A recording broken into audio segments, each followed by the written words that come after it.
Bonjour à tous et bienvenue dans ce cours consacré aux pistes pour un monde soutenable. On est dans la deuxième partie consacrée à l'espace des solutions et celui-ci a trait particulièrement au système éducatif et à la manière dont on apprend. Apprendre à prendre soin de soi, des autres et de la planète. Alors si vous n'avez pas vu les autres vidéos consacrées à l'espace des problèmes d'une part et aux différentes dimensions de l'espace des solutions, je vous invite à le faire. C'est plus facile probablement de saisir certains aspects de celui-ci quand on a vu les autres. Mais pour rentrer tout de suite dans le vif du sujet, apprendre à prendre soin de soi, des autres et de la planète, qu'est-ce qu'il y a derrière cette formule ? Pour construire un avenir soutenable et souhaitable, nous avons tous besoin d'apprendre à... Et là, vous mettez le verbe que vous voulez. Et en fait, si on demande à des gens de mettre un verbe, ils vont mettre plein de verbes différents. Et si on demande à des institutions ou à des pays de mettre des verbes, ils vont mettre plein de choses différentes. Et je vous invite par exemple à regarder cette liste de verbes qui est représentative d'un travail collectif, qui permet de voir qu'il y a de multiples dimensions dans ce qu'on aimerait pouvoir apprendre. Et si on les regroupe, ça correspond grosso modo à 3 grands paquets qui sont le premier qui ont trait au développement de la personne, comment est-ce qu'on devient une meilleure personne.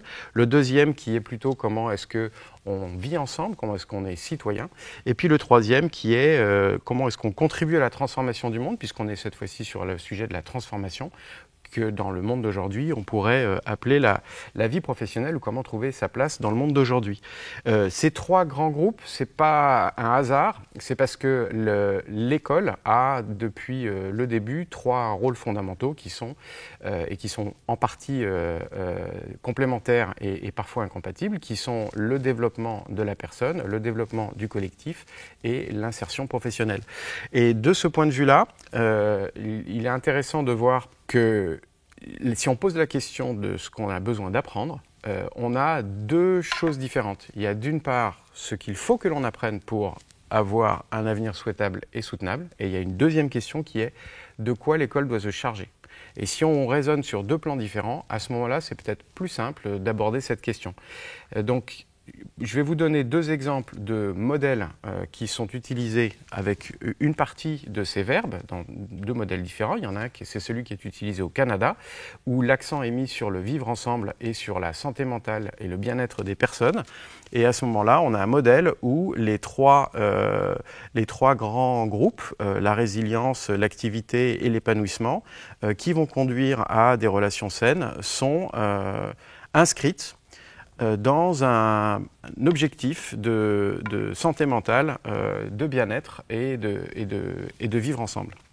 Donc ça, c'est un exemple issu des travaux de Patrick Carney, et on a à la fois des capacités à résoudre des problèmes, donc des compétences analytiques, des compétences et la capacité à vivre une vie saine et équilibrée, et puis des compétences qui ont trait au plaisir, à la satisfaction, l'accomplissement et l'épanouissement personnel.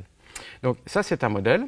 Je vous en donne un autre, qui est celui qui est proposé par l'UNESCO pour se doter des compétences nécessaires pour transformer le monde, c'est-à-dire pour être un acteur du développement durable. Donc il y a eu une grosse évolution sur ce sujet au cours des 20 dernières années. L'éducation au développement durable, il y a encore 2 décennies, avait essentiellement trait à comment est-ce qu'on apprend les connaissances nécessaires pour pouvoir bien comprendre les enjeux. Et aujourd'hui, c'est un cadre théorique beaucoup plus fourni qui n'est pas simplement autour des connaissances, mais bien aussi des compétences qu'il faut développer pour que chacun puisse s'engager dans un monde complexe, incertain, et ainsi contribuer à la transformation de ces structures. Donc, encore une fois, si vous avez vu les autres épisodes, vous voyez très bien de quoi je veux parler. Sinon, je vous invite à le faire. Donc, on est vraiment dans une transformation, un changement de paradigme, c'est-à-dire que l'école doit assumer un nouveau rôle, ou en tout cas revoir la façon dont il traitait ses rôles. Et puis, on a différents points de vue en fonction des priorités, des objectifs qui vont être fixés. Et j'ai essayé de synthétiser ça ici, et puis ensuite on va rentrer dans le vif du sujet, c'est pour avoir quelques éléments de cadrage.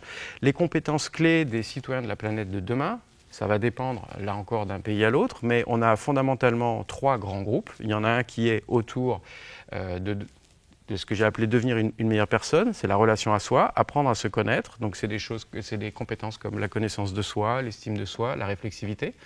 Il y en a une autre qui va avoir trait au vivre ensemble. Comment est-ce qu'on vit ensemble? Comment est-ce qu'on développe les relations aux autres? Comment est-ce qu'on apprend à comprendre l'autre, à coopérer? Et là, on a plutôt des compétences de type empathie, l'apprentissage, la coopération, la résolution de conflits. Et puis un troisième bloc qui est compréhension du monde, comment le monde évolue, comprendre où est-ce qu'il va et comment est-ce qu'on peut agir pour essayer de le rendre meilleur. Et là, c'est des objets, apprendre à développer ses capacités d'action, c'est ce que les Anglais appellent agency ou empowerment, on n'a pas vraiment un mot en français pour ça, peut-être agentivité, mais c'est la capacité à pouvoir agir sur le monde. Et pour ça, il y a tout un tas de sous-compétences qui sont bien listées dans le rapport UNESCO, comme comprendre le monde et ses futurs possibles, comprendre les règles du jeu, la façon dont il est organisé, comprendre la façon dont fonctionnent les structures, le système, les normes, mais aussi, bien sûr, développer la créativité, la capacité à résoudre des problèmes qui, combinés à la collaboration, permet d'aboutir à la résolution de problèmes ensemble, qui est une des capacités,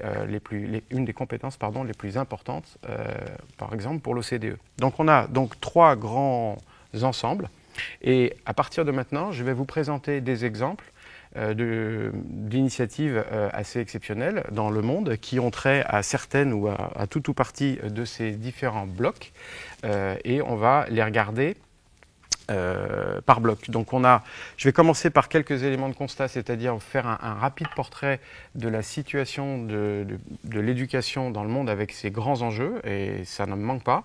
Et puis ensuite, on va regarder ce qui n'a pas été mentionné jusqu'à présent, mais qui est quand même très important, en tout cas dans les petites classes, apprendre les savoirs fondamentaux, lire, compter, écrire, et puis certains rajoutent dans certains pays les compétences émotionnelles.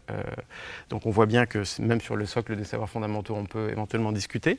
Ensuite, on va prendre quelques exemples sur comment est-ce qu'on peut apprendre justement à se connaître et à vivre ensemble. Un autre qui aura trait à relever les défis ensemble. Et puis les 2 dernières parties seront consacrées à des choses qui ont trait pas vraiment à l'école ou à l'université, qui peuvent se rencontrer un peu partout. C'est apprendre à tous les âges de la vie, dans une société où tout le monde apprend tout le temps.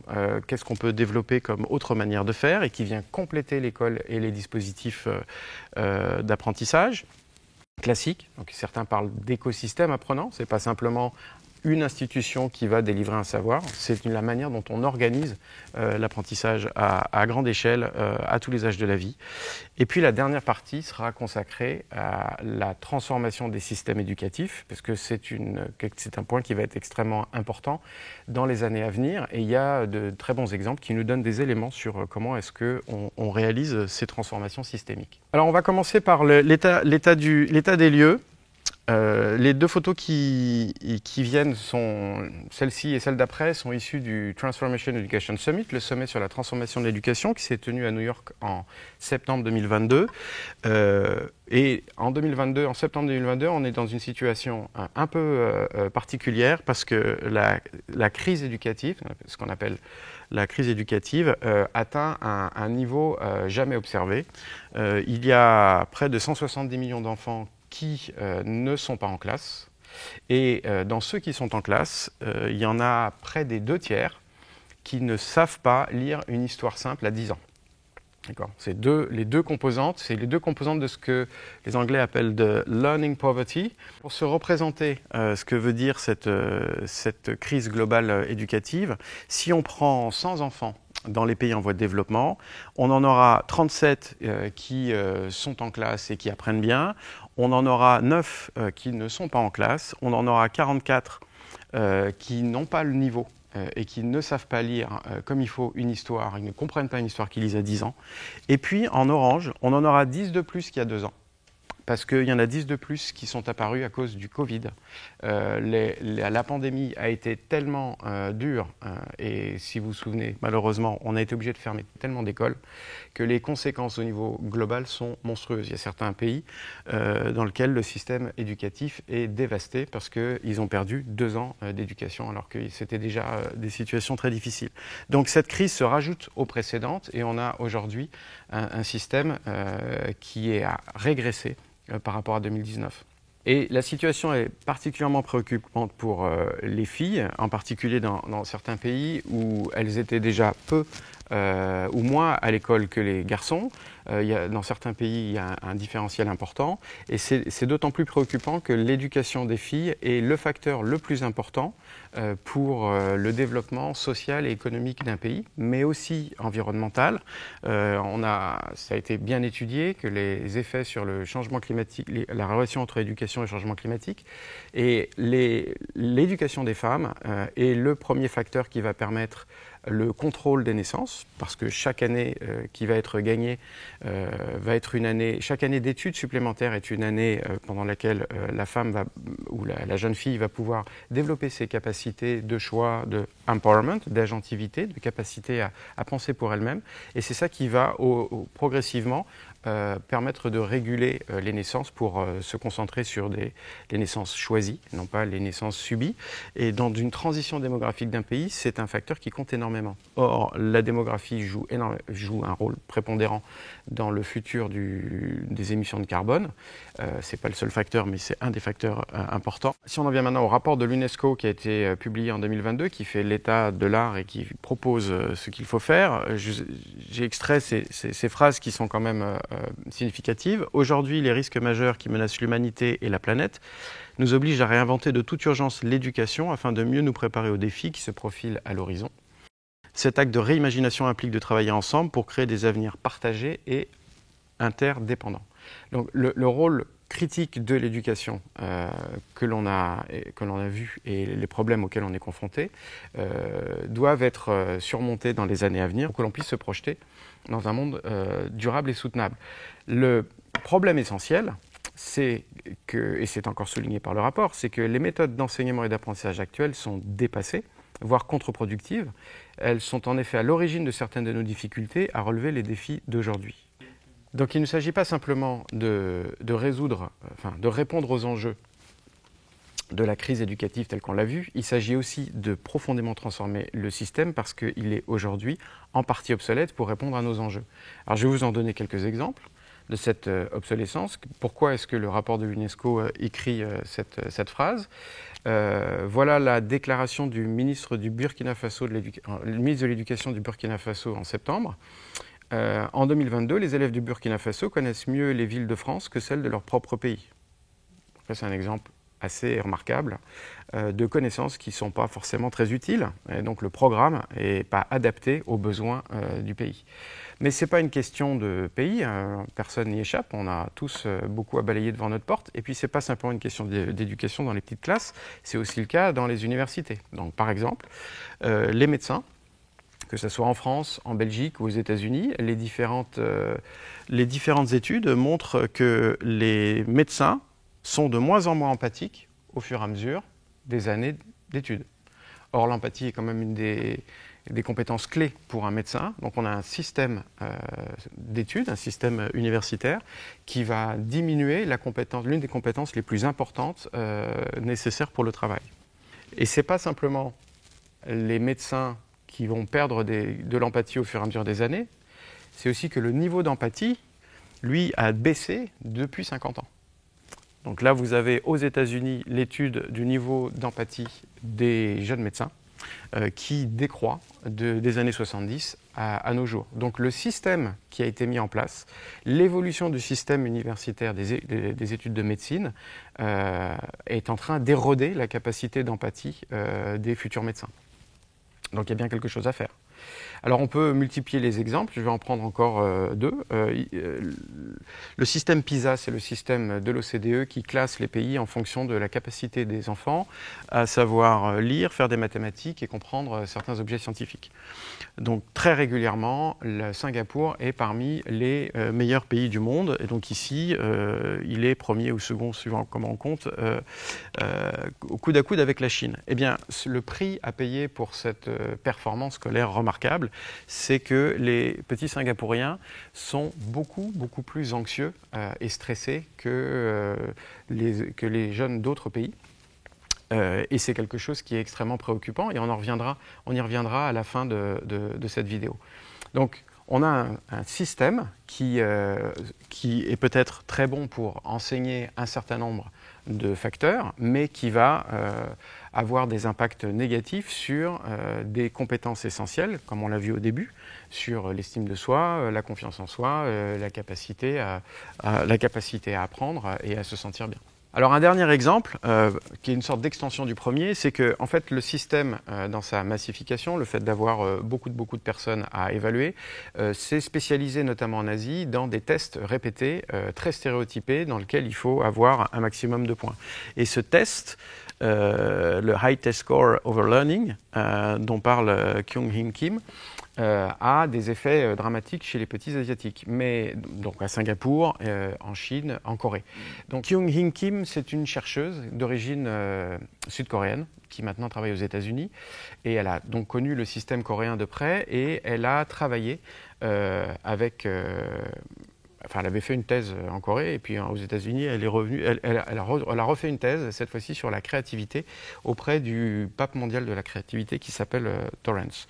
Et en utilisant le test de Torrance, elle a montré que aux États-Unis, depuis les années 90, la créativité des petits Américains diminuait avec le temps. Et que c'était parfaitement corrélé au fait que l'utilisation de ce système de test se généralisait de plus en plus. Donc on a une mécanique pédagogique ou une capacité à évaluer ou une méthode pour évaluer qui est corrélée avec un déficit de créativité. Et la créativité, c'est là aussi une des compétences clés dont on a besoin pour aujourd'hui et pour demain. Donc ça a fait les gros titres à l'époque et c'est d'autant plus alarmant que la créativité, quand on n'en a plus ou quand elle s'érode, on perd tout un tas d'autres choses. Donc par exemple, il y a une corrélation forte entre la perte de créativité et la perte de la curiosité, la perte de passion ou la capacité à poursuivre ses passions. On a une vision plus étroite du monde, on a une aversion pour le risque, on prend moins de risques, on a moins envie de faire d'erreurs, donc on apprend moins. On a une diminution de la capacité à collaborer, une diminution de l'imagination et une augmentation du sens de la conformité et du respect du statu quo. Donc c'est exactement l'inverse de ce dont on a besoin pour transformer un système. Donc si vous voulez revoir la vidéo consacrée à la transformation des systèmes et à l'évolution des sociétés, c'est exactement l'ensemble de ces compétences qu'il faut qu'on doit pouvoir développer collectivement pour pouvoir répondre à nos enjeux. Donc c'est un sujet vraiment de fond et qui est à regarder de manière systémique parce qu'un certain nombre de pays y sont confrontés. Alors, cette phrase, elle est peut-être un peu dure. Nos systèmes éducatifs actuels forment des robots de seconde classe dont personne n'a besoin, mais elle exprime, je pense, de façon assez juste, le sentiment qu'on a face à une partie du système qui est parfaitement sclérosée. La personne qui dit cette phrase, c'est Andreas Schleicher, c'est le directeur de l'éducation, directeur du secteur éducation à l'OCDE. Donc c'est pas le café du commerce, c'est l'une des personnes les plus importantes sur la scène internationale sur le sujet et c'est le papa du test PISA et qui voit que les pays font beaucoup d'efforts pour pouvoir s'améliorer sur PISA, mais en même temps, on perd une partie des compétences essentielles dont on a besoin pour devenir de meilleures personnes. Alors, je vais prendre maintenant pour la dernière slide sur cette partie, sur le constat, un point de vue un peu différent, un peu décalé, mais pour montrer à quel point cette sorte de fuite en avant à la capacité à passer des tests est relativement absurde. C'est que Noriko Arai, une chercheuse en IA au Japon, a réussi à faire rentrer son IA à l'université de Tokyo. Donc ça, elle a fait passer les concours d'entrée à l'Université de Tokyo à son IA, qui a mangé des annales, si vous voulez. On a tous fait ça à un moment donné. On fait les exercices types les plus possibles. Et ben, elle a fait ça. Elle a pris une intelligence artificielle. On lui a demandé de manger des annales sur l'histoire, les mathématiques, la capacité à composer en japonais, tout un tas de choses. Et l'IA a passé les tests et s'est retrouvée dans le top 20% des étudiants de l'université de Tokyo, sauf que cette IA, par définition, n'a rien compris du tout à quoi que ce soit. Elle a juste passé le test en devenant, c'est un robot, donc elle a passé le test en étant robot.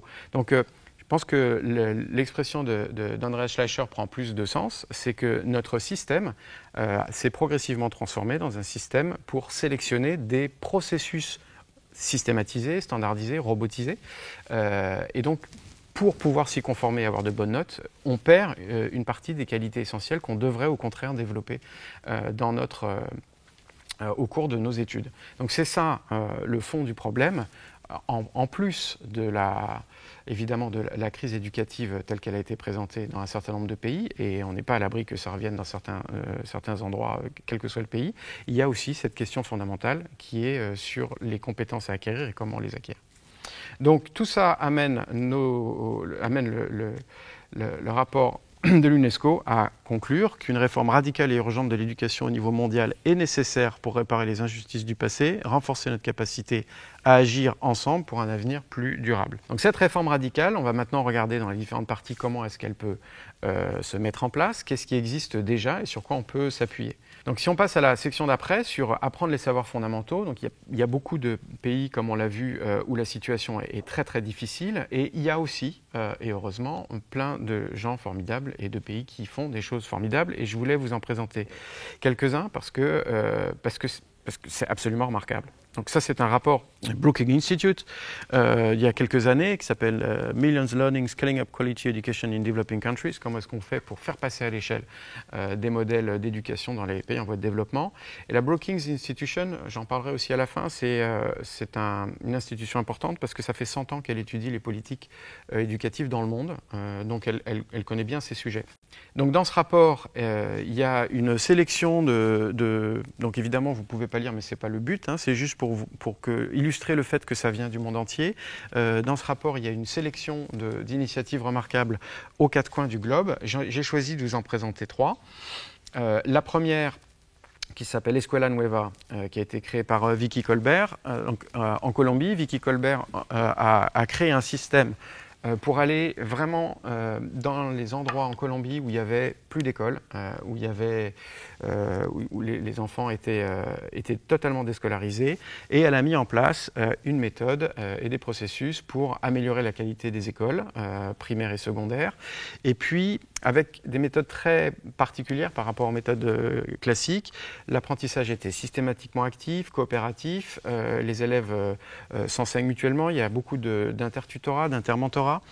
Les enseignants et les administrateurs jouent le rôle d'animateurs et d'accompagnateurs. Ils partent du principe que si on met l'enfant en position d'apprenant et qu'on ne va plus être là pour lui donner les contenus, mais plutôt pour lui développer les compétences, on va avoir de meilleurs résultats. Et c'est le cas. Elle a réussi à former plusieurs millions d'enfants. Son modèle a été répliqué dans une dizaine de pays.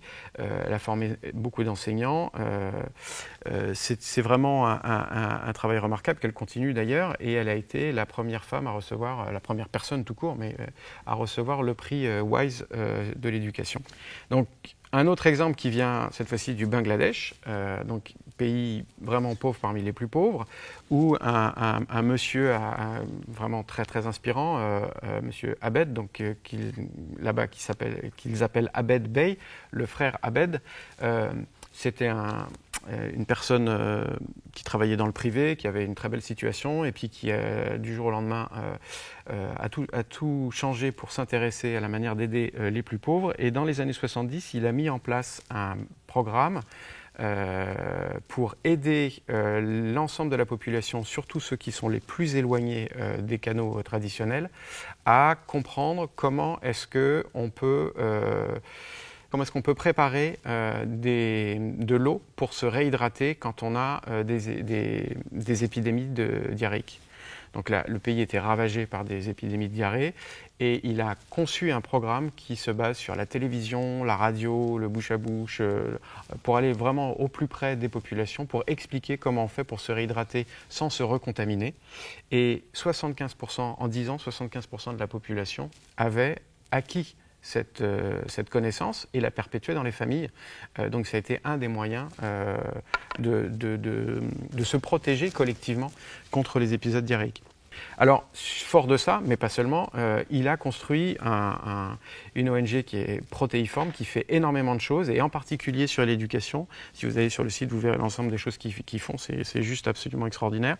C'est le premier acteur au Bangladesh pour l'éducation non étatique. C'est le premier acteur non étatique pour l'éducation des enfants, et donc en se concentrant là encore sur des méthodes très particulière, parce qu'en fonction de chaque problème, il va trouver une solution particulière.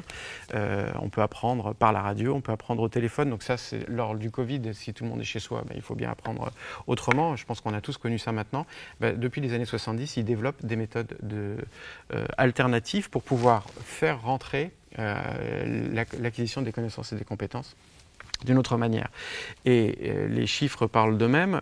En tout, c'est presque 14 millions d'enfants qui ont été formés. Le taux d'abandon est inférieur à 5%, c'est-à-dire que les gens sont vraiment très très impliqués dans leur apprentissage. Et chaque année, il y a environ 3 millions d'apprenants qui sont gérés par l'ONG BRAC. 3 millions au Bangladesh et dans un certain nombre d'autres pays, parce qu'ils ont essaimé dans beaucoup d'autres pays. Donc cette méthode-là, elle a fait florès et elle a pu se développer dans d'autres pays. Je voulais mentionner très brièvement une autre ONG exceptionnelle au Bangladesh qui a été fondée par Runa Khan, qui s'appelle Friendship, et qui, elle, est rentrée par la voie de la santé. Donc elle a permis de soigner plus de 5 millions de personnes en construisant des bateaux hôpitaux qui sont allés au plus près des populations. C'est un peu la même histoire, parce que c'est un peu les mêmes types de problèmes.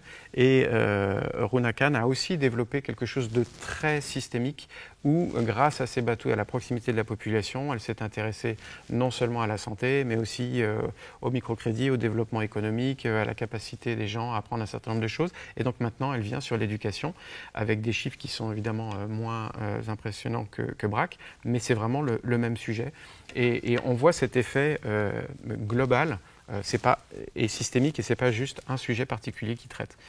Un troisième exemple, c'est une révolution qui est en cours actuellement en Sierra Leone. Alors, c'est une histoire un peu particulière parce que David Senghé, celui qui tient les petites jumelles et qui est donc le ministre de l'Éducation de la Sierra Leone, est aussi le directeur général de l'innovation pour le gouvernement de Sierra Leone. C'est un personnage vraiment intéressant et impressionnant. Il est allé à Harvard, puis au MIT. Il a construit plein de choses, dont, c'est ce qui l'a rendu célèbre, une manière de concevoir des prothèses qui soient adaptées aux besoins des gens, parce qu'on pouvait les faire en Fab Lab pour que ça soit parfaitement adapté à la forme du moignon qui restait. La Sierra Leone, si vous ne le savez pas, a été un pays qui a souffert d'une guerre civile absolument atroce, et énormément de gens sont amputés ou se retrouvent avec des problèmes de handicap physique graves. Et donc pour régler ce problème-là, pour apporter du confort, il a développé une méthode particulière qui permet de mouler exactement. Et donc dans cette logique-là, il voit bien l'intérêt d'aider les gens à résoudre leurs propres problèmes, et puis l'intérêt d'avoir une bonne éducation. Et donc, en rentrant dans son pays, en étant ministre de l'Éducation, il prend une perspective globale sur la transformation du système éducatif. D'abord, s'assurer que tout le monde ait une éducation de qualité. Donc, il est en train de mettre un système en place, y compris avec beaucoup de choses en vidéo et en accès indirect, parce qu'il n'y a pas suffisamment d'enseignants. Donc, il investit dans des ordinateurs et dans des dispositifs de communication, un peu comme à BRAC. Il veut se concentrer sur les filles, les élèves handicapés, les enfants qui qui vivent dans des zones reculées et qui n'ont pas accès à l'éducation, c'est vraiment la question de l'inclusivité d'abord, et puis ensuite sur la méthode, la capacité à développer les choses qui sont nécessaires pour soi et pour sa communauté. Donc on est sur une logique systémique, et le programme qui a commencé depuis plusieurs années est à suivre de près, parce que on est toujours sur cette même logique d'essayer de répondre aux besoins en acquérant les connaissances et les compétences qui sont nécessaires. Voilà pour cette partie, et sur les manières éventuellement d'envisager dans les années qui viennent des solutions à cette crise éducative très importante. Donc là maintenant on passe à une deuxième partie qui est consacrée aux méthodes pour apprendre à se connaître et à vivre ensemble. Donc il s'agit d'apprendre ce que les anglo-saxons appellent le social emotional learning, en français l'apprentissage socio-émotionnel, avec 5 grands domaines. La conscience de soi, la maîtrise de soi, la conscience sociale, les relations interpersonnelles et la prise de décision. En fait, les 5 sont liés parce qu'elles permettent de passer de l'une à l'autre. Donc, ce qui est écrit ici, conscience de soi, c'est reconnaître les émotions et les valeurs de la personne, ainsi que ses forces et ses défis. Donc, il y a déjà un lien avec l'empathie. Gérer ses émotions et ses comportements pour atteindre ses buts. On voit que c'est un lien avec la prise de décision. La conscience sociale, démontrer de la compréhension et de l'empathie face aux autres. Les relations interpersonnelles, développer des relations positives, travailler en équipe, traiter efficacement les conflits. Bref, l'ensemble de ces sujets sont des compétences qui permettent d'assurer à la fois un juste équilibre entre devenir une meilleure personne et vivre ensemble, si on reprend les catégories du début. Et alors les champions du monde incontestés de ça, enfin contestés, je ne sais pas, mais en tout cas un pays qui fait ça depuis vraiment très longtemps, c'est le Danemark. Le Danemark qui considère que le secret du bonheur, c'est l'éducation, qui doit fonder la société humaine et doit fonder sa cohésion. Le Danemark a développé, alors on déborderait très largement le cadre de cette présentation, mais depuis le 19e siècle, les pays nordiques se sont engagés dans un processus de construction de l'école qui est absolument passionnant et qu'on pourra peut-être aborder dans une autre vidéo. Ce que je voulais dire ici, c'est que c'est le premier pays à avoir créé un système de cours d'empathie obligatoire. Donc il y a 1 heure par semaine. Et évidemment, il n'y a pas de notes, et il n'y a pas de méthode particulière, il n'y a pas de curriculum à suivre. C'est un temps qui est consacré à la réflexivité, à la capacité de voir avec soi et avec les autres comment est-ce qu'on comprend ses propres émotions, comment est-ce qu'on comprend les émotions de l'autre, est-ce qu'on est capable de se mettre à sa place. Donc il y a un certain nombre maintenant de projets pour développer l'empathie dans le monde, Roots of Empathy par exemple, mais c'est le Danemark qui a probablement le plus d'expérience sur le sujet et qui ne reviendrait pas en arrière parce que ça apporte énormément aux personnes et à la société.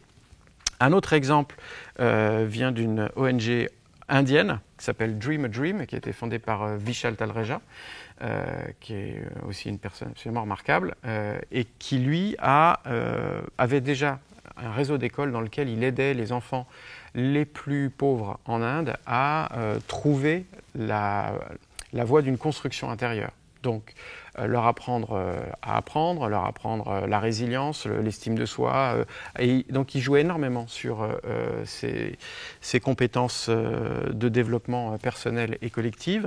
Et il y a quelques années, il a établi un partenariat avec la ville de Delhi pour développer ce qu'ils ont appelé le Happiness Curricula, donc le curriculum du bonheur, à savoir comment est-ce qu'on peut structurer quelque chose qui peut être déployé dans toutes les classes pour aider les enfants à cet apprentissage socio-émotionnel à partir de leur vécu, de leurs histoires, de leur position.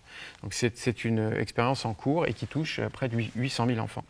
Alors, sur cet apprentissage socio-émotionnel, ça nous amène, dans le côté vivre ensemble, ça nous amène à la manière dont on coopère et comment est-ce qu'on peut développer la coopération. Alors, j'ai pris 3 exemples. Le premier, c'est une initiative australienne de Jack Manning-Bancroft.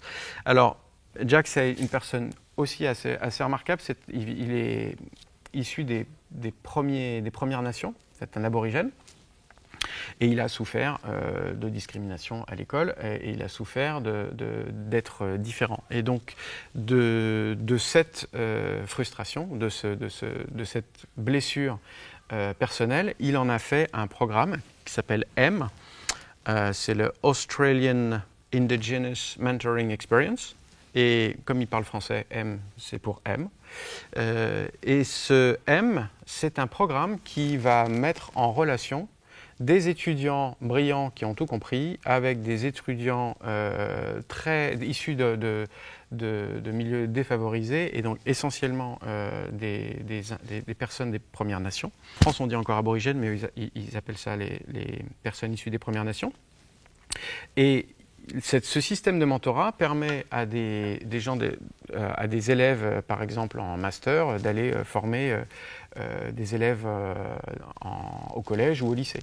Et ce système-là a permis à près de 7000 mentors qui ont donc voulu jouer le jeu de cette réconciliation nationale et aider près de 25 000 jeunes en difficulté. Donc c'est un programme qui a pris quand même une belle ampleur et c'est le programme phare qu'ils ont monté au début et maintenant ils font évidemment plein d'autres choses et ils sont vraiment très stimulants. En France, dans un tout autre registre, dans la série de l'entraide intergénérationnelle ou de l'entraide du mentorat, l'outil en main est une association qui a été fondée dans les années 90 et qui maintenant regroupe plein d'autres. Il y a plus de 200 associations qui sont regroupées par cette association. Elle couvre je ne sais plus combien de territoires, 70 départements, quelque chose comme ça. C'est vraiment très bien implanté sur le territoire et comme vous le voyez sur l'image, l'idée là c'est de créer un lien entre une personne à la retraite qui maîtrise un savoir technique, matériel, manuel et de voir comment est-ce qu'on peut faire éclore des vocations ou en tout cas créer du lien et permettre à des jeunes de tester leur appétence pour un certain nombre de choses.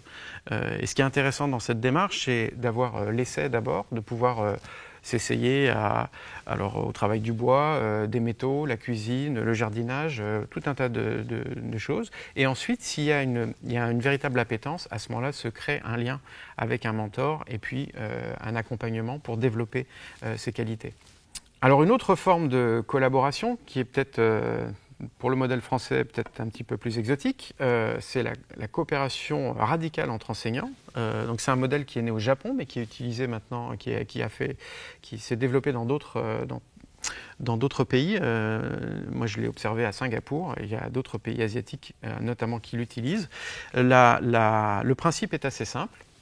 Comme vous voyez, il y a des élèves. Ce qu'on ne voit pas, c'est l'enseignant qui enseigne. Et ce qu'on voit là, c'est d'autres enseignants. Alors, c'est assez impressionnant, vous faites cours devant les autres enseignants. Et en fait, la mission, donc il y a un objectif pédagogique au départ qui est de se dire, voilà, moi j'ai telle difficulté, j'ai du mal à... il y a un tiers de mes élèves qui ne comprend pas les fractions, il y a un truc qui ne passe pas, je ne comprends pas très bien, etc. Donc à ce moment-là, ils montent un véritable protocole de recherche où vous avez l'ensemble des collègues qui vont se répartir la tâche d'observer quelque chose en particulier. Ça peut être chacun va observer un ou deux élèves, ça peut être la posture de l'enseignant, la façon dont il s'exprime, etc., etc.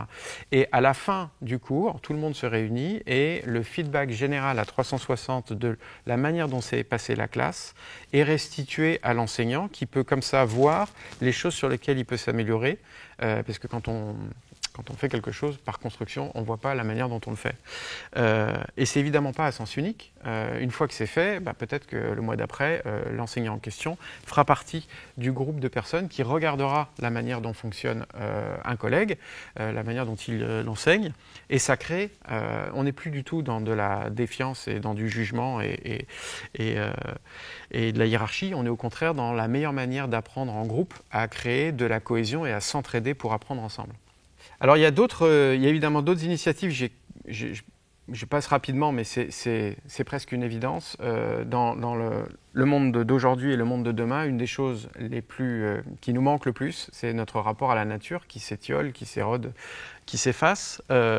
Donc le Children Nature Network, c'est une association qui a pour but de collecter l'ensemble des initiatives, des papiers de recherche, des événements sur comment refaire rentrer la nature dans l'école, la plupart du temps en mettant les élèves dans la nature. Donc c'est par exemple le cas de l'OPEPA en Colombie, de Luis Camargo, qui fait ça depuis des années et qui a permis à des dizaines de milliers de petits Colombiens de découvrir le fonctionnement de la forêt et le fonctionnement de la nature.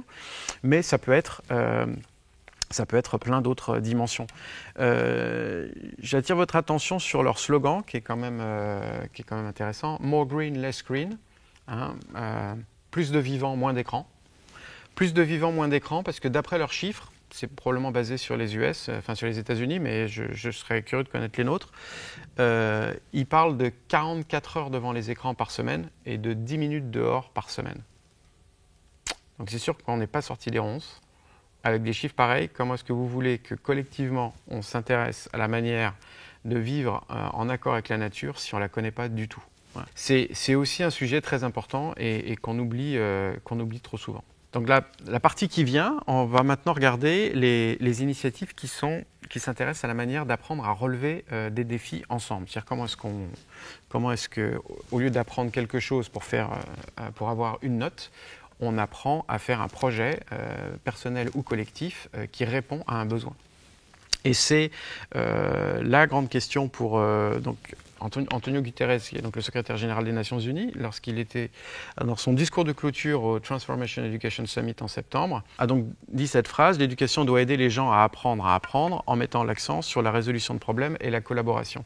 C'est vraiment la pierre angulaire de la capacité du système à se transformer. Pour que le système se transforme, il faut que nous-mêmes, on apprenne à transformer l'environnement autour de nous et que, de manière systémique, on soit en capacité d'action, d'augmenter notre capacité d'action. Et pas simplement penser que les institutions vont faire le travail ou que le marché va faire le travail ou que quelqu'un d'autre va faire le travail. C'est à nous tous de faire le travail. Alors pour ça, quelques exemples. Dans le scolaire et puis ensuite on passera au monde universitaire. L'un des modèles qui est le plus remarquable de ce point de vue-là, c'est Design for Change, qui a été créé par Kiran Bersati en Inde, à Riverside, et qui a depuis, là encore, fait florès dans plus d'une soixantaine de pays. Quelque chose de très simple dans le principe, mais qui est extrêmement puissant dans son application, c'est le fait de demander aux enfants de passer à travers une séquence qui est ressentir, imaginer, agir et partager. Alors, ça veut dire quoi? Ressentir, to feel, c'est qu'est-ce qui émotionnellement, qu'est-ce qui nous meut, qu'est-ce qui va nous susciter de l'intérêt, les choses sur lesquelles on n'est pas à l'aise et on voudrait pouvoir faire quelque chose. Ensuite, imaginer qu'est-ce qu'on peut faire à notre échelle pour pouvoir améliorer la situation sur ce que l'on trouve pas confortable ou injuste. Et puis ensuite, agir, mettre en place ce que l'on a imaginé et donc apprendre tout au long de ce processus énormément de connaissances et de compétences. Et puis, que l'on ait réussi ou que l'on ait échoué ou que l'on soit à mi-chemin, partager ce qu'on a fait pour pouvoir en discuter avec les autres et apprendre ainsi avec les autres. Donc c'est une méthode à la fois très simple dans son expression et très puissante dans son exécution. La version française de Design for Change s'appelle Bâtisseur de possibles, a été lancée par Synlab il y a quelques années et a très très bien marché en France aussi. À partir du moment où on arrive à développer cet état d'esprit chez des jeunes, on peut obtenir des résultats absolument incroyables. Alors évidemment, ce n'est pas pour tout le monde, mais il y en a qui sont absolument incroyables. Et donc Flore Vasseur a fait un documentaire, si ça vous intéresse, ça s'appelle Bigger Than Us, que je vous recommande, qui présente le parcours de certains jeunes dans le monde entier qui ont fait des choses exceptionnelles à un âge très précoce. On suit le parcours de Melati Vissen qui a mis en place une ONG de lutte contre la pollution à Bali, dans son île, quand elle avait 12 ans, avec sa sœur. Et puis ensuite, elle est partie à la rencontre du monde, des autres jeunes qui font des choses, mais aussi des organisations qui s'intéressent au plastique. Et puis je vous ai mis deux autres exemples assez remarquables. Donc Mohamed Al-Jound, c'est un enfant libanais qui, voyant l'arrivée des réfugiés syriens dans un état de dénuement que vous pouvez imaginer, a créé une école à 12 ans. Il a créé une école pour accueillir les petits-enfants syriens et leur donner la capacité de pouvoir apprendre. Et puis Memory Banda, qui au Malawi découvre, jeune fille, l'horreur du système des mariages forcés pour les petites filles, et qui, ne voulant pas qu'un membre de sa famille soit conduite à épouser quelqu'un qu'elle ne veut pas, va se démener pour aller jusqu'à changer la loi dans son pays et interdire le mariage en dessous d'un certain âge. Donc c'est évidemment c'est évidemment des figures exceptionnelles, c'est des sortes de héros, mais si on connaissait un petit peu mieux ces histoires et si on reconnaissait un petit peu plus autour de nous toutes les histoires similaires qui existent à différentes échelles, on pourrait plus facilement susciter l'intérêt des jeunes pour essayer de faire des choses, parce qu'eux aussi peuvent contribuer à changer le système, et ce, à tous les âges. Alors il y a un autre exemple très vite qui est assez remarquable aussi. En France, le lobby de Poissy, qui a été couvert par une série de vidéos qui a été faite par Elsa Costa-Grangier. Là, c'est l'histoire de petits enfants en CM2 qui s'intéressent à la Terre et puis qui découvrent les problèmes posés par les activités humaines, donc qui font une BD sur la question. Cette BD remporte un prix, alors ils vont rencontrer Hubert Reeves, là-dessus ils vont franchir encore une étape, ils vont rencontrer Nicolas Hulot, et puis encore une étape, et ils finissent par écrire une charte des droits de la planète, et ils présentent, et c'est la photo ici. Alors entre-temps ils ont grandi, ils sont montés en 6e, et puis après, pour continuer leur travail, ils ont créé une junior entreprise pour pouvoir se retrouver et continuer leur travail après les cours. Et cette photo montre la rencontre où ils présentent leur charte des droits de la planète à Ursula von der Leyen au Parlement européen. Donc c'est quand même une histoire exceptionnelle, surtout quand on sait qu'ils sont issus d'une REP et que ce n'était pas du tout le destin qui leur était prévu. Donc ça fait aussi partie des éléments essentiels, c'est que c'est possible pour tout le monde, et en particulier dans les endroits les plus défavorisés. Comme je crois, on vient de le voir sur l'ensemble des éléments, il peut se passer des choses absolument partout, et c'est ça qui est important. Alors, il y a d'autres manières de s'engager et de créer des processus de construction et de résolution de défis. On peut aussi apprendre par la recherche. Donc ça, c'est un programme qu'on a développé au Learning Planet Institute avec Ange Ansour, qui s'appelle Les Saventuriers, où on invite des jeunes enfants. Alors, le programme commence comme Design for Change. À partir de 4 ans, on peut commencer ce programme avec les enfants. Et là, le but du jeu, c'est de les inviter à se questionner sur un sujet et à développer les compétences de chercheurs à leur niveau pour pouvoir essayer d'apporter une réponse aux questions qui se sont posées en développant des protocoles expérimentaux, là encore à leur niveau, en développant des petits prototypes, etc.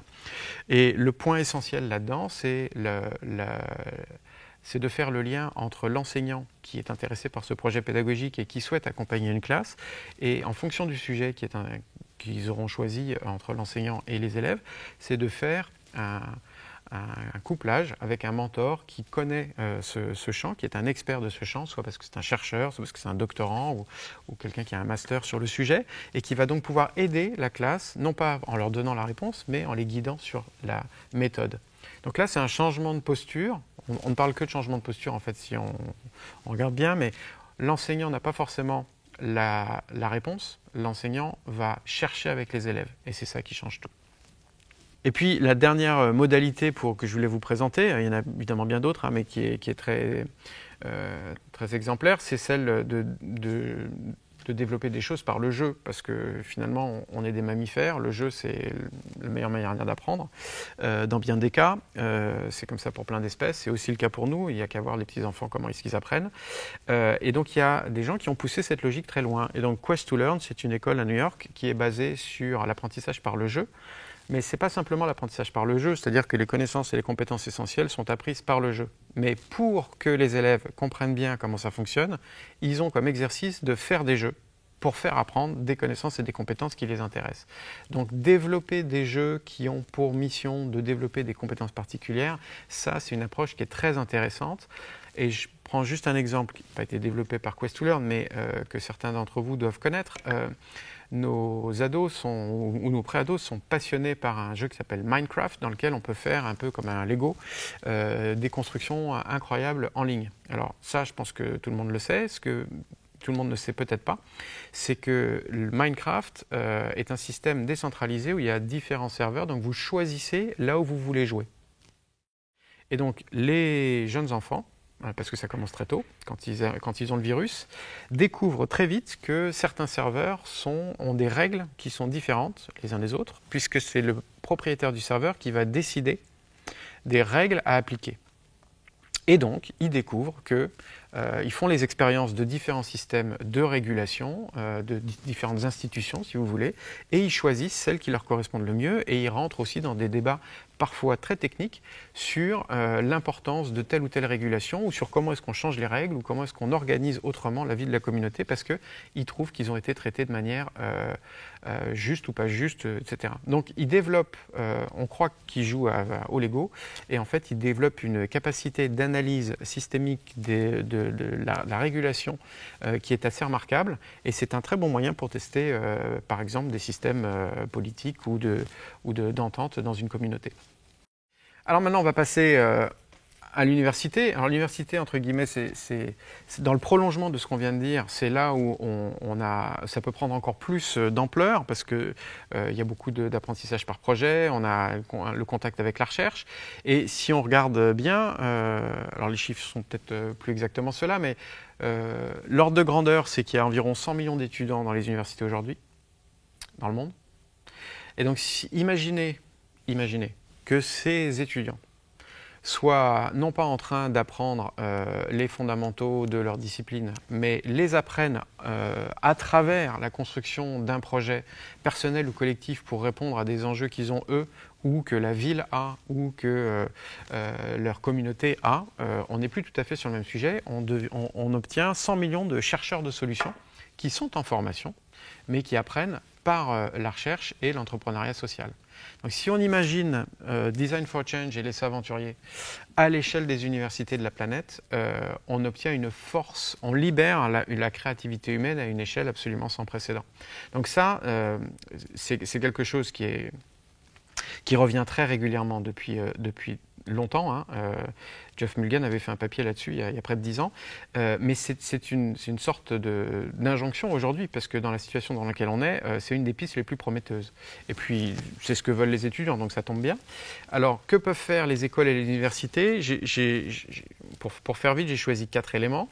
Il faut commencer par enseigner les transitions, parce que si on ne sait pas de quoi on parle, si on ne connaît pas la nature des problèmes auxquels on est confronté, c'est difficile de voir qu'est-ce qu'on peut faire. Donc le repli sur soi ou baisser les bras, c'est encore ce qui va arriver naturellement. Alors c'est un des objets de ce cours, justement, de présenter des éléments pour pouvoir faire réagir, instruire et éventuellement susciter l'envie d'aller plus loin pour apprendre à développer certains sujets. Enseigner les transitions, c'est essentiel. Le deuxième, aider les étudiants à trouver leur voie. Pas toujours facile de trouver sur quel sujet on a envie de s'impliquer, qu'est-ce qui va être important pour notre orientation. Alors, c'est notre orientation professionnelle, mais ça peut être aussi, et c'est justement un bon moyen de la trouver, quel type de projet on souhaiterait mettre en place. Ensuite, engager les apprenants à répondre à leurs défis. C'est ce que je disais tout à l'heure, il y a quand même un certain nombre de moyens de faire ça, on va voir ça tout de suite. Et puis, à une échelle un peu plus macro, si maintenant on regarde en tant qu'université, comment on peut s'inspirer des modèles d'université qui ont déjà mis en place tout ou partie de ça pour s'en inspirer. Je pense que c'est important de le souligner aussi. Donc on commence par enseigner les transitions. Donc on a une bonne nouvelle en France, c'est que c'est pour bientôt, puisque la ministre de l'Enseignement supérieur et de la Recherche l'a annoncé le 20 octobre 2022.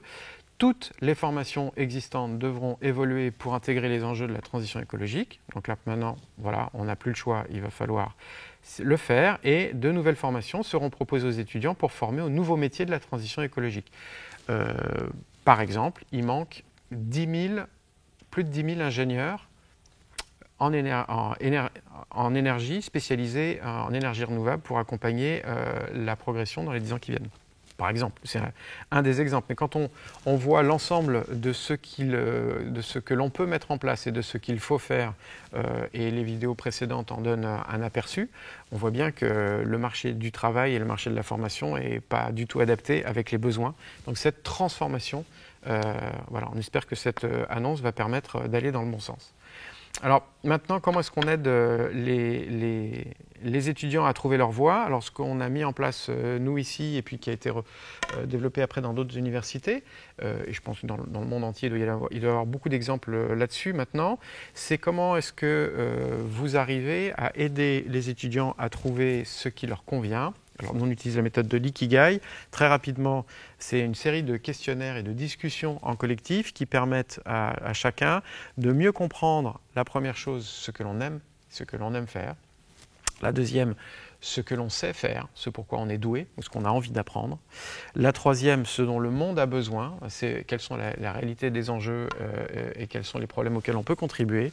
Et puis le quatrième, ce pourquoi on est payé ou ce pourquoi on peut trouver des ressources qui va permettre d'avoir la mise en place de son projet. Idéalement, le projet ou l'envie de se projeter ou le projet professionnel ou la carrière ou la vocation va se retrouver dans cette zone-là une fois qu'on aura fait cet exercice. Et ce qui est intéressant dans cet exercice, c'est que ce n'est pas un exercice statique, on ne le fait pas une fois et pour toujours, on le fait une fois pour identifier des déterminants et ça permet de se mettre dans une démarche à identifier d'autres choses, à peut-être aller regarder autre chose et à se dire finalement j'ai des choses ici, là et là que je n'arrive pas à faire coïncider et ça permet de faire évoluer et on peut régulièrement le faire tout au long de sa vie pour voir comment est-ce qu'on peut améliorer et trouver son propre sens, entre guillemets, s'aligner sur ses propres capacités, ses valeurs et son envie de faire. Donc ça, c'est quelque chose qui marche bien et donc qu'on pourrait généraliser. Pour engager les étudiants, il n'y a rien de tel qu'une bonne petite compétition ou de coopétition, d'une compétition de collectifs qui collaborent. Alors il y en a beaucoup. iGEM, ça fait 15 ans qu'ils font ça sur les organismes en génétique et en biologie synthétique. Le Gigaton Challenge, c'est peut-être un des petits derniers. C'est comment est-ce qu'on invite les collectifs d'étudiants à réfléchir aux meilleures manières de réduire les émissions de CO2. On avait monté la SDG School, il y a la University for SDG Award. Voilà, je ne vais pas tous les faire, il y en a surtout beaucoup plus que ça. Alors c'est un moment qui n'est pas dans la maquette proprement dite, c'est souvent en marge du programme, mais ça permet aux étudiants de développer leur créativité, leur ténacité, leur capacité à collaborer, à résoudre et à mettre en jeu l'ensemble de ces compétences pour les développer. Ça peut aussi être intégré dans la maquette directement à l'université. Par exemple, ça peut faire l'objet d'un tiers du programme ou de la moitié du programme. C'est un projet personnel ou c'est un projet en groupe et on peut le développer comme ça en licence, en master. Tous nos projets nos programmes universitaires sont basés là-dessus. Comment est-ce qu'on aide les étudiants à trouver leur projet et à le développer? Et il y a évidemment beaucoup d'universités qui font ça.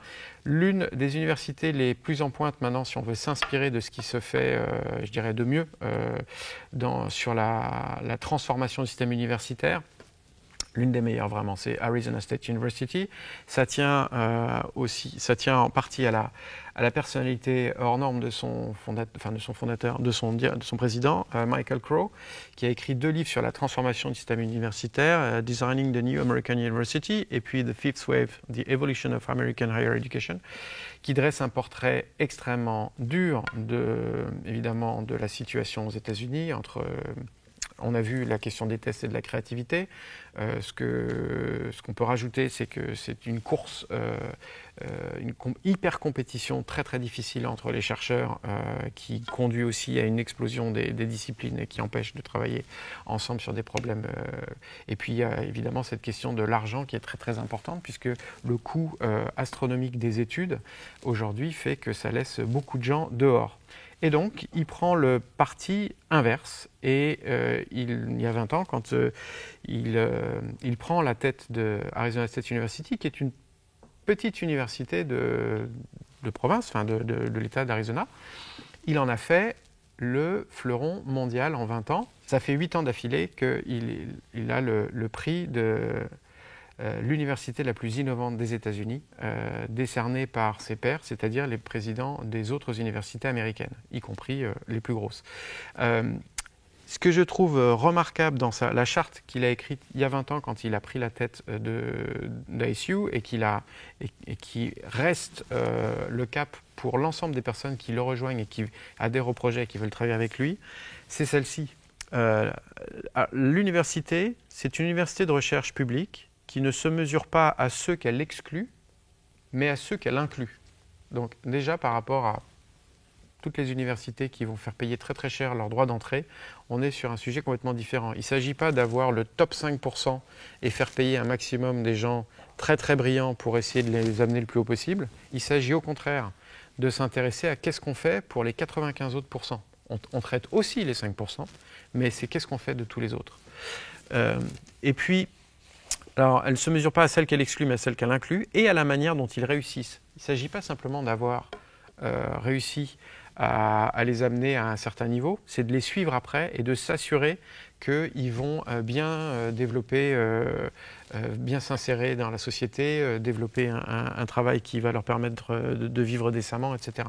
Et donc en fait, il met l'université au service de son territoire et ce faisant, il va pouvoir créer une dynamique territoriale absolument exceptionnelle, parce que la ville de Phoenix aujourd'hui est complète, enfin c'est une sorte d'extension du campus d'Arizona State University où les liens sont permanents, où la ville peut venir proposer des sujets ou des problèmes à résoudre par les universités, etc. Et donc dans cette logique-là, alors si on finit cette charte qui est quand même exceptionnelle, elle se mesure à celle qu'elle inclut et pas celle qu'elle exclut, à la manière dont ils réussissent, qui fait progresser la recherche et la découverte d'intérêts publics, donc l'important c'est l'intérêt général, et qui assume la responsabilité fondamentale de la santé économique, sociale, culturelle et générale des communautés qu'elle sert. L'université au service du territoire. Donc, comme ASU est au service du territoire et des enjeux sociaux, c'est évidemment pas une surprise qu'elle ait pris à bras-le-corps les questions de durabilité, et c'est donc l'université la plus en pointe sur ces questions. Et l'une des choses que développe ASU qui est remarquable, c'est le fait de créer des collèges alors ils ont aussi des départements par discipline comme tout le monde, mais ils créent des écoles ou des collèges ou des groupes de chercheurs sur des sujets en particulier. Et donc vous avez le dernier petit nouveau, le College of Global Futures, qui est un très bel objet. Il y a aujourd'hui 4 écoles, une sur le futur de l'innovation dans la société, une autre sur la durabilité, la troisième sur les systèmes complexes et sur le futur de l'océan. On est sur des objets qui sont fondamentalement interdisciplinaires, complexes, nécessaires à travailler, et la question c'est comment est-ce qu'on traite, comment est-ce qu'on répond aux enjeux et non pas comment est-ce qu'on fait avancer les disciplines. Et ça c'est un changement, une approche radicale à ASU qui ne peut que nous inspirer tous à essayer de faire pareil. Alors j'ai pris un autre exemple au Ghana, HSC University, qui a été créé par un monsieur qui s'appelle Patrick Aiwa, qui travaillait à Microsoft de mémoire, et puis qui est ghanéen d'origine, et puis qui travaille aux États-Unis et qui s'est dit un jour qu'il voulait consacrer le reste de sa vie à aider le Ghana. Et son analyse systémique du problème, c'est qu'il n'y avait pas assez de personnes compétentes pour assurer des positions de direction, que ce soit public et privé, mais surtout public, qui est à cœur l'intérêt général, et que donc pour essayer de lutter contre les problèmes de corruption, problèmes claniques, etc., il fallait structurer une communauté de gens brillants, capables de s'entraider, même s'ils ne sont pas du même bord, de se respecter, de faire avancer la démocratie des institutions. Donc, il est parti sur un projet de long terme pour construire une forme d'élite du pays susceptible de le gérer dans l'intérêt général. Et donc il a construit cette université dans ce sens-là, et il fait venir évidemment des étudiants de l'ensemble du Ghana avec un système de bourse pour que ce soit le plus inclusif possible, et leur enseigner les meilleures manières de prendre des décisions, de gouverner, d'avoir des bons modèles d'institutions qui fonctionnent, etc. Donc c'est un modèle très complémentaire de celui d'Arizona State University, mais les deux ont en fait une chose en commun.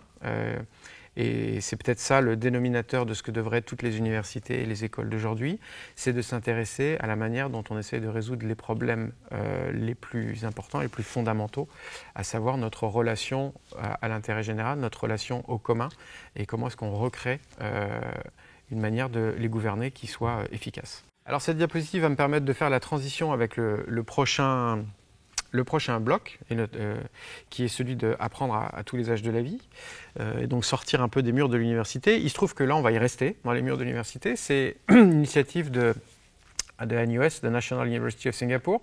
Donc cette initiative, elle est assez étonnante. Il y a quelques années, ils ont annoncé qu'on pouvait être étudiant pendant toute sa vie à NUS. Une fois qu'on était rentré, on avait un droit de tirage. Chaque année, on pouvait prendre des cours à NUS, donc pendant au moins 20 ans et plus. Et ce programme-là, il est assez intéressant parce que son objectif, évidemment, c'est de fidéliser, entre guillemets, les personnes. Mais je ne sais pas depuis quand est-ce que vous êtes allé à l'université, mais ce n'est pas tout à fait pareil de se dire qu'on est étudiant à vie de son université et qu'on peut revenir chaque année prendre les cours qu'on veut, dans les sujets qu'on veut. Et il y en a quelques-uns qui sont gratuits par an. Donc vous avez un minimum de formation professionnelle, entre guillemets, ou de formation intellectuelle. Vous avez peut-être envie de vous passionner pour d'autres sujets. Vous pouvez en prendre un minimum. Et si vous voulez prendre plus que le minimum, vous payez. Donc c'est un moyen pour eux de fidéliser leurs alumni. Et c'est un modèle de développement tout au long de la vie qui recrée du lien. Une fois que les étudiants sont partis après leur licence ou leur master, non, ils restent et il y a une question de respect, de redevabilité, il y a un lien qui se crée.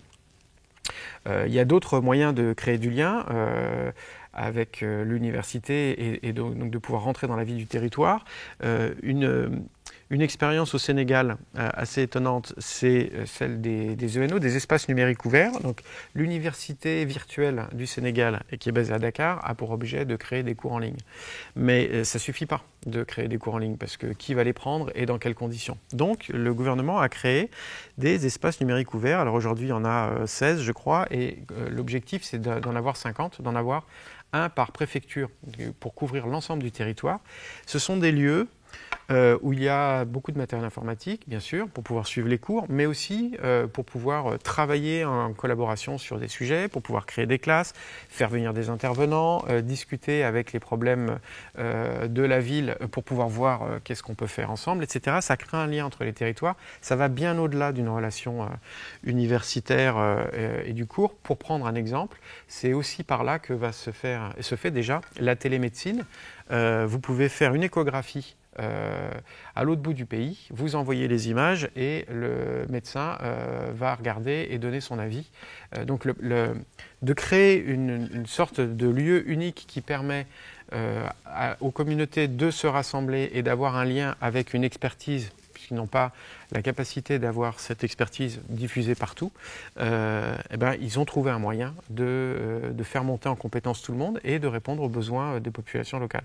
Donc c'est quelque chose d'intéressant pour, je pense, un modèle très intéressant à suivre, parce que si ça se confirme, ça peut être appliqué à plein d'endroits.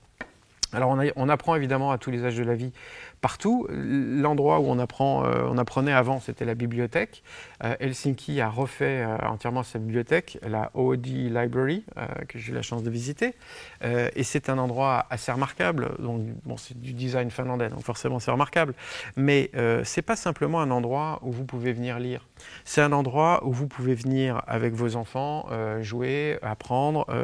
Et puis où vous pouvez aussi aller travailler dans des makerspaces, où vous pouvez aller faire de la couture, où vous pouvez aller prendre des cours, où vous pouvez aller éventuellement construire quelque chose dans l'univers 3D. Donc ce n'est pas simplement une bibliothèque, c'est aussi un espace qui est plutôt de l'ordre du Fab Lab et qui combine différents usages. Et c'est ça qui va rendre ce lieu intéressant, parce que ça va permettre de regrouper les gens, de créer du lien, de faire émerger des projets et d'avoir suffisamment de masse critique de personnes qui connaissent les sujets pour pouvoir aider et collaborer. Donc c'est recréer une forme de lieu d'apprentissage à partir des bibliothèques.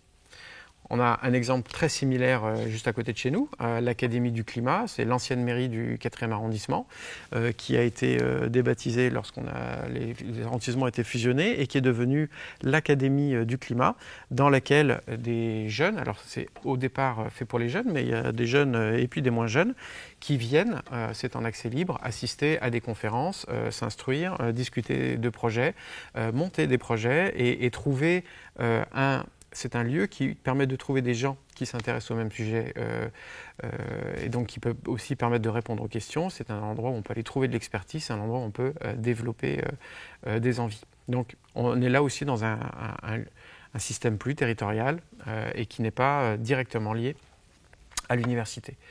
Alors on peut aller encore plus loin, je dirais, au fur et à mesure qu'on s'éloigne de la logique d'école et d'université. Claire Hébert-Suffren, c'est quelqu'un qui, dans les années 70, avec son mari, a commencé à concevoir des réseaux d'échanges réciproques de savoir. Donc, c'est au départ très simple, ça part de 3 principes fondamentaux relativement évidents. Personne ne sait tout. Tout le monde sait quelque chose, et donc on a tous intérêt à apprendre les uns des autres. Comment est-ce que ça marche ? Si vous êtes, ce qui était son cas, dans un milieu très populaire où il y a des gens qui viennent de beaucoup de pays différents, vous avez un grand brassage, il y en a par exemple qui ont besoin d'apprendre le français, d'autres qui ne peuvent pas rendre ce service en français. Au début en tout cas, parce qu'ils ne le parlent pas. Par contre, ils savent peut-être faire de la guitare, du oud, de la cuisine, de la poésie, plein d'autres choses. Donc, ce que Claire a mis en place, c'est un système très simple où si vous donnez 1 heure à quelqu'un parce que vous lui apprenez quelque chose, vous avez un droit de tirage dans la communauté d'1 heure pour apprendre autre chose. Et ce n'est pas forcément réciproque directement, ce n'est pas quelqu'un qui va apprendre la guitare et l'autre va lui apprendre la cuisine. Ça peut être dans un système où vous donnez à quelqu'un et quelqu'un d'autre vous donne, mais sur l'ensemble du système, et c'est très simple, hein, c'est un petit tableau dans lequel on met les heures des uns et des autres, ça permet de créer des échanges et donc de la convivialité, de la coopération, de l'entraide et surtout un vivre ensemble qui est très intéressant. Donc c'est très structurant pour la communauté et en même temps très simple d'application. L'un des secrets du fonctionnement des réseaux d'échange réciproques de savoir, c'est que ce qui compte, c'est de passer du temps avec quelqu'un, peu importe son niveau. Donc, si vous avez une thèse, vous êtes chercheur au CNRS et vous consacrez 1 heure de votre sujet à quelqu'un, et si cette personne vous apprend la cuisine, vous êtes à égalité, parce que vous avez consacré autant d'heures à former l'autre. Et donc on revient sur quelque chose qui est très inclusif et en même temps très vertueux. Et donc la communauté est beaucoup plus dynamique.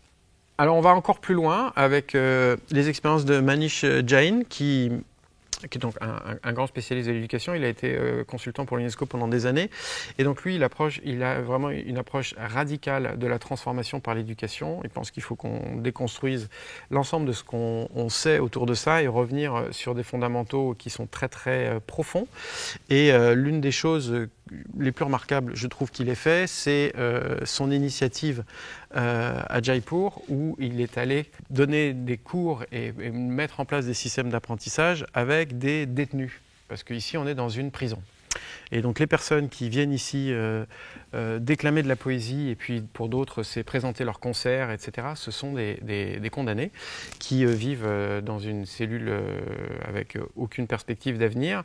Et lui va venir travailler leur capacité à déjà absorber, développer leur propre résilience, leur estime d'eux-mêmes, retrouver l'intérêt de l'apprentissage et à partir de ça, construire un projet d'expression, de communication et recréer du lien, ce qui fait que du coup, quand ils sortent, ils ont évidemment beaucoup moins de chances d'y re-rentrer. Et puis surtout, ils ont retrouvé une estime d'eux-mêmes et une dignité qui leur permet de se réinsérer dans la société. Donc, on peut apprendre à tous les âges et dans tous les lieux et dans toutes les conditions.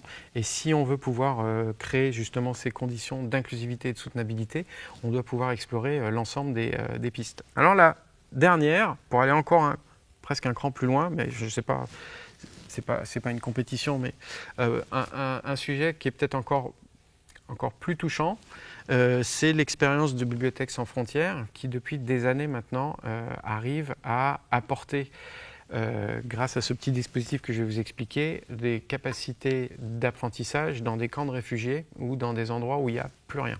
Donc un camp de réfugiés, donc on en reparlait avec Bigger Than Us, c'est un endroit où vous avez tout d'un coup plein de gens, il n'y a rien, il faut tout organiser Eh ben, par construction, il n'y a pas d'école, il n'y a pas de système d'apprentissage, il n'y a même plus de livres, il n'y a plus rien. Comment vous voulez faire pour les gamins? Comment vous voulez faire pour les enseignants? C'est extrêmement compliqué de recréer des choses.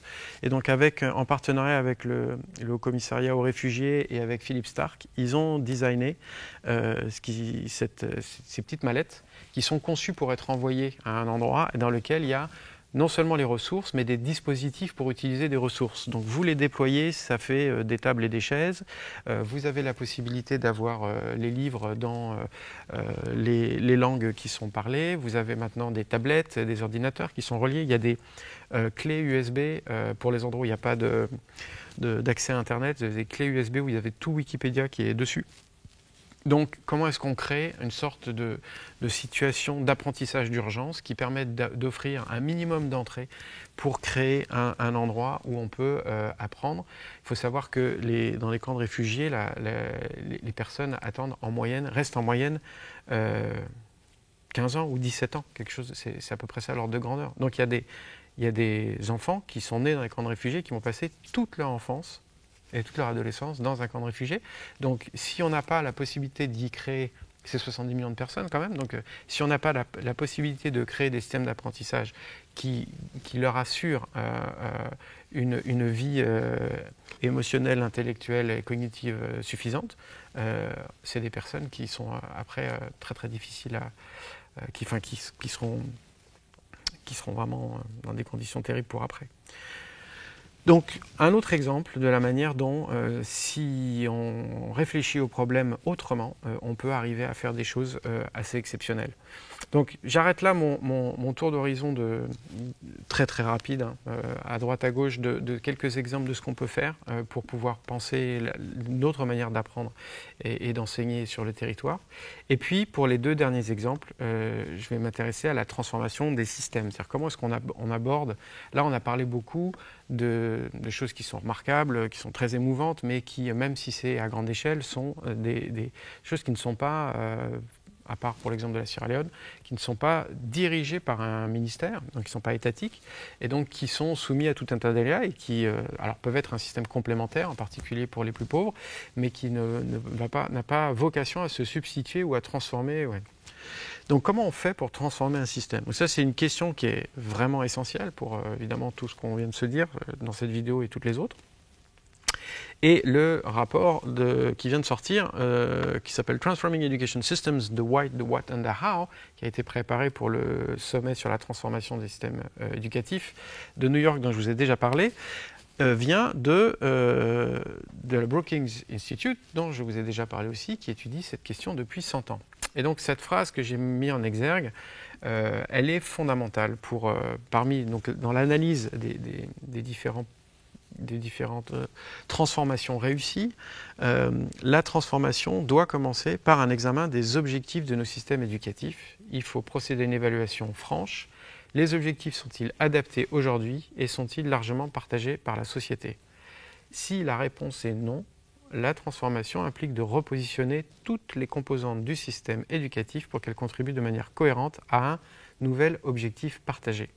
Le point essentiel, c'est celui-là. Si on n'a pas un objectif partagé, évidemment qu'on ne rame pas tous dans le même sens. C'est une évidence. Et en même temps, si vous vous souvenez du début, un des problèmes fondamentaux dans le système éducatif, c'est qu'il y a plusieurs objectifs qui peuvent être en partie contradictoires, et on n'a pas tous les mêmes visions là-dessus. Mais on n'a pas non plus d'endroit pour le discuter. De discuter du système d'aujourd'hui, et a fortiori de discuter du système de demain. Or, pour transformer un système éducatif, c'est assez rapide, malgré tout, ça prend 10 ans, mais enfin, il faut 10 ans. Donc 10 ans, si vous avez un mandat électoral de 5 ans et que vous avez une alternance régulière, si chacun s'amuse à détricoter ce qu'a fait celui d'avant, on ne va pas s'en sortir. Il y a vraiment besoin d'avoir une construction, un objectif commun qui transcende les sensibilités politiques, qui transcende, c'est un projet de société qui doit être certain de sa pérennité en fonction dans le temps. Alors, je vous présente deux exemples de choses qui ont marché. J'aurais pu vous citer la Finlande, j'aurais pu vous citer le Portugal, etc. Mais je me suis intéressé à la Colombie-Britannique parce que je trouve l'exemple absolument remarquable. La Colombie-Britannique, il y a, donc en 2009, presque 15 ans maintenant, ils étaient déjà très bons à PISA dans les premiers, et puis ils se posent une question, on est les premiers à PISA, d'accord, enfin on est dans les premiers, mais est-ce que nos enfants apprennent les bonnes choses? Ils sont très bons à apprendre ce qu'ils apprennent, mais est-ce qu'ils apprennent les bonnes choses? Donc, Roderick Allen, qui était responsable de cette opération donc, auprès du gouvernement de la Colombie-Britannique, fait une grande consultation au sein du territoire sur qu'est-ce que les enfants devraient apprendre, qu'est-ce qu'ils apprennent bien et qu'est-ce qu'ils devraient apprendre. Et ce qui revient, c'est que les enseignants font un travail remarquable, les enfants apprennent très bien ce qu'il faut qu'ils apprennent, mais en fait, les enseignants font un travail formidable, je cite, de préparer les étudiants à un monde qui n'existe plus. Ce qu'ils n'apprennent, ce n'est pas du tout ce dont ils ont besoin. Parce qu'ils voient que les enfants ont plein de problèmes, ils manquent d'initiative, ils manquent de résilience, de ténacité, ils n'arrivent pas bien à ils n'arrivent pas très bien à coopérer, ils n'arrivent pas à identifier un problème pour pouvoir le résoudre, et puis ils n'arrivent pas à s'enseigner de nouvelles choses, ils n'arrivent pas à apprendre à apprendre. Donc, partant de là, il y a un consensus entre le ministère, les syndicats, les enseignants et les parents d'élèves de se dire que sur la base de ça, on va construire un nouveau curriculum, on va construire des contenus et des méthodes pour faire autrement. Et la clé, c'est d'abandonner l'idée du programme pour eux. Ça devient le sujet essentiel. Partir de ça, le changement de paradigme pour eux, ça va être, au lieu d'être obnubilé par le programme, on va plus du tout s'intéresser au programme, on va s'intéresser à 4 choses essentielles sur lesquelles on va se mettre d'accord ensemble. Les compétences de base qu'il faut acquérir, les grandes idées qu'il faut absolument maîtriser et bien comprendre, le contenu de ce que les élèves doivent savoir et les compétences du programme, c'est ce que nous voulons que les élèves fassent. Donc sur la base de ces 4 grandes parties, il y a un travail de co-construction qui est fait entre le ministère et les enseignants pour pouvoir s'accorder sur ce qu'il faut faire. Et la partie la plus extraordinaire dans ce dispositif, c'est que non seulement ils se mettent d'accord sur le constat, non seulement ils se mettent d'accord sur ce qu'il faut faire, mais ensuite le ministère demande aux écoles de se débrouiller pour le mettre en place, en leur donnant toute liberté pour le faire, parce que comme c'est nouveau, ils ne savent pas le faire.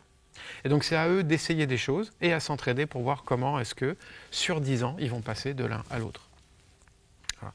Donc c'est un exemple de transformation systémique qui part d'une idée à la fois très simple et très puissante, qui est que si on a un travail en collaboration avec l'institution et les personnes qui sont sur le terrain, on fait avancer les choses dans le bon sens et de manière concertée.